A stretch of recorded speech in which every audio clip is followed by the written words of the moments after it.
Praise the Lord. ലൂക്കോസ് എഴുതിയ സുവിശേഷം 20-ാം അധ്യായം 1 മുതൽ 47 വരെയുള്ള തിരുവചനങ്ങൾ. ആ ദിവസങ്ങളിൽ ഒന്നിൽ അവൻ ദേവാലയത്തിൽ ജനത്തോട് ഉപദേശിച്ചു. സുവിശേഷം അറിയിക്കുമ്പോൾ മഹാപുരോഹിതന്മാരും ശാസ്ത്രിമാരും മൂപ്പന്മാരുമായി അടുത്തുവന്ന് അവനോട്, നീ എന്ത് അധികാരം കൊണ്ട് ഇത് ചെയ്യുന്നു? ഈ അധികാരം നിനക്ക് തന്നതാർ? ഞങ്ങളോട് പറക എന്ന് പറഞ്ഞു. അതിനുത്തരമായി അവൻ, ഞാനും നിങ്ങളോടൊരു വാക്ക് ചോദിക്കും, അത് എന്നോട് പറവിൻ. യോഹന്നാന്റെ സ്നാനം സ്വർഗത്തിൽ നിന്നോ മനുഷ്യരിൽ നിന്നോ ഉണ്ടായതെന്ന് ചോദിച്ചു. അവർ തമ്മിൽ നിരൂപിച്ചു. സ്വർഗത്തിൽ നിന്നെന്ന് പറഞ്ഞാൽ പിന്നെ നിങ്ങൾ അവനെ വിശ്വസിക്കാഞ്ഞത് എന്ത് എന്ന് അവൻ ചോദിക്കും. മനുഷ്യരിൽ നിന്ന് എന്ന് പറഞ്ഞാലോ ജനമൊക്കെയും യോഹന്നാൻ ഒരു പ്രവാചകൻ എന്നുറച്ചിരിക്കൊണ്ട് നമ്മെ കല്ലെറിയും എന്ന് പറഞ്ഞിട്ട്, എവിടെ നിന്നോ ഞങ്ങൾ അറിയുന്നില്ല എന്നുത്തരം പറഞ്ഞു. യേശു അവരോട്, എന്നാൽ ഞാൻ ഇത് ചെയ്യുന്നത് ഇന്ന അധികാരം കൊണ്ടാകുന്നു എന്നുള്ളത് ഞാനും നിങ്ങളോട് പറയുന്നില്ല എന്ന് പറഞ്ഞു. അനന്തരം അവൻ ഈ ജനത്തോട് ഉപമ പറഞ്ഞതെന്തെന്നാൽ, ഒരു മനുഷ്യൻ ഒരു മുന്തിരിത്തോട്ടം നട്ടുണ്ടാക്കി കുടിയാന്മാരെ പാട്ടത്തിന് ഏൽപ്പിച്ചിട്ട് ഏറിയ കാലം പരദേശത്ത് പോയി പാർത്തു. സമയമായപ്പോൾ കുടിയന്മാരോട് തോട്ടത്തിൻ്റെ അനുഭവം വാങ്ങേണ്ടതിന് അവരുടെ അടുക്കൽ ഒരു ദാസനെ അയച്ചു. അവനെ കുടിയാന്മാർ തല്ലി വെറുതെ അയച്ചു കളഞ്ഞു. അവൻ മറ്റൊരു ദാസനെ പറഞ്ഞയച്ചു. അവനെയും അവർ തല്ലി അപമാനിച്ചു, വെറുതെ അയച്ചു കളഞ്ഞു. അവൻ മൂന്നാമതൊരുത്തനെ പറഞ്ഞയച്ചു. അവർ അവനെയും മുറിവേൽപ്പിച്ച് പുറത്താക്കി കളഞ്ഞു. അപ്പോൾ മുന്തിരിത്തോട്ടത്തിൻ്റെ ഉടമസ്ഥൻ, ഞാൻ എന്ത് ചെയ്യേണ്ടു? എൻ്റെ പ്രിയപുത്രനെ അയക്കും, പക്ഷേ അവർ അവനെ ശങ്കിക്കും എന്ന് പറഞ്ഞു.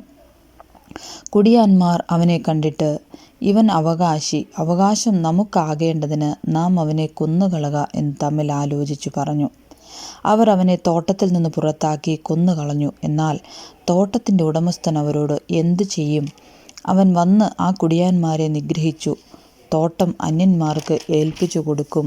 അത് കേട്ടിട്ട് അവർ അവനെ ഒരു നാളും സംഭവിക്കുകയില്ല എന്ന് പറഞ്ഞു.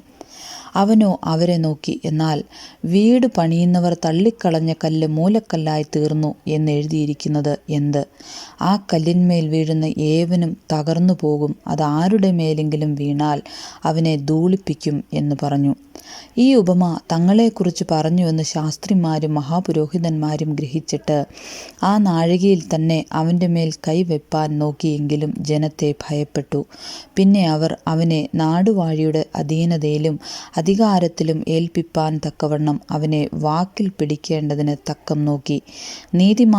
നീതിമാന്മാർ എന്ന് നടിക്കുന്ന ഒറ്റുകാരെ അയച്ചു. അവർ അവനോട്, ഗുരോ, നീ നേർ പറഞ്ഞ് ഉപദേശിക്കുകയും മുഖപക്ഷം നോക്കാതെ ദൈവത്തിൻ്റെ വഴി യഥാർത്ഥമായി പഠിപ്പിക്കുകയും ചെയ്യുന്നുവെന്ന് ഞങ്ങൾ അറിയുന്നു.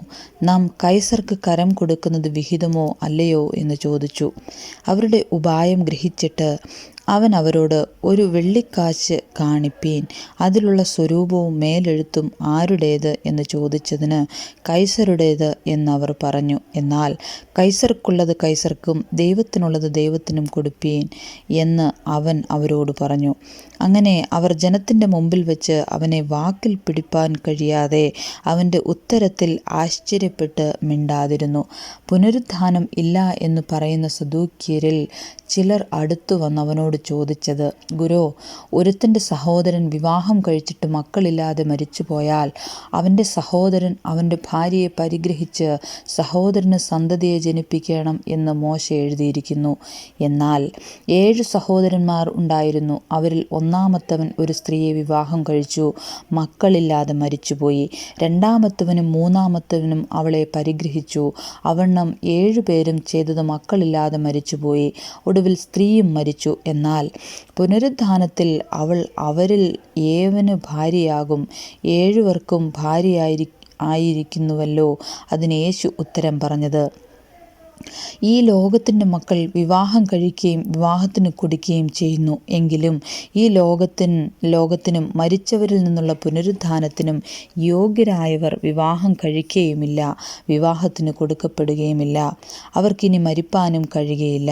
അവർ പുനരുത്ഥാന പുത്രന്മാരാകയാൽ ദൈവദൂതന് തുല്യരും ദൈവപുത്രന്മാരും ആകുന്നു. മരിച്ചവർ ഉയർത്തെഴുന്നേൽക്കുന്നു എന്നതോ മോശയും മുൾപ്പടർപ്പ് ഭാഗത്ത് കർത്താവിനെ അബ്രാഹാമിൽ അബ്രഹാമിൻ്റെ ദൈവവും ഇസഹാക്കിൻ്റെ ദൈവവും യാക്കോബിൻ്റെ ദൈവവും എന്ന് പറയുന്നതിനാൽ സൂചിപ്പിച്ചിരിക്കുന്നു. ദൈവമോ മരിച്ചവരുടെ ദൈവമല്ല, ജീവനുള്ളവരുടെ ദൈവമത്രേ. എല്ലാവരും അവന് ജീവിച്ചിരിക്കുന്നുവല്ലോ. അതിന് ചില ശാസ്ത്രിമാർ, ഗുരോ, നീ പറഞ്ഞത് ശരി എന്നുത്തരം പറഞ്ഞു. പിന്നെ അവനോടൊന്നും ചോദിപ്പാൻ അവർ തുനിഞ്ഞതുമില്ല. എന്നാൽ അവൻ അവരോട്, ക്രിസ്തു ദാവീദിൻ്റെ പുത്രൻ എന്ന് പറയുന്നത് എങ്ങനെ?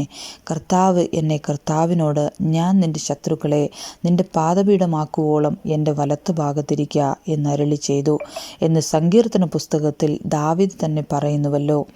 ദാവീദ് അവനെ കർത്താവ് എന്ന് വിളിക്കുന്നു. പിന്നെ അവൻ്റെ പുത്രനാകുന്നത് എങ്ങനെ എന്ന് ചോദിച്ചു. എന്നാൽ ജനമൊക്കെയും കേൾക്കെ അവൻ തൻ്റെ ശിഷ്യന്മാരോട്, നിലയങ്കികളോട് നടപ്പാൻ ഇച്ഛിക്കുകയും അങ്ങാടിയിൽ വന്ദനവും പള്ളിയിൽ മുഖ്യാസനവും അത്താഴത്തിൽ പ്രധാന സ്ഥലവും പ്രിയപ്പെടുകയും ചെയ്യുന്ന ശാസ്ത്രിമാരെ സൂക്ഷിച്ചുകൊള്ളുവീൻ.